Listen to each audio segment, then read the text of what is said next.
Hello, I'm in a 2015 Nissan Pathfinder, and today I'm going to show you how to open the rear door, so the trunk basically.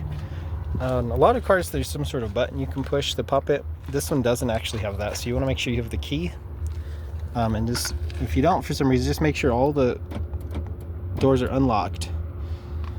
But typically you want to have the key.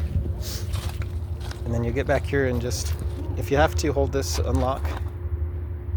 Or keep pushing unlocked, which this case, this is now unlocked. And then you'll just see right here, there's an area to just push for your finger to open it. It's right here, right in the middle. So you hear a pop, and then you just pull up. Pull up while you're pushing that button, and then it should auto lift at this point. That's it. If you're having issues with that, you might have some sort of issue, something dirty in here, rubbing on this latch.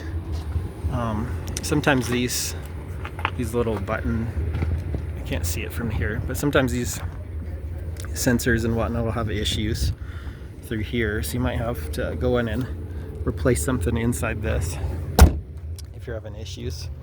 But I hope that was helpful, and hope you have a wonderful day.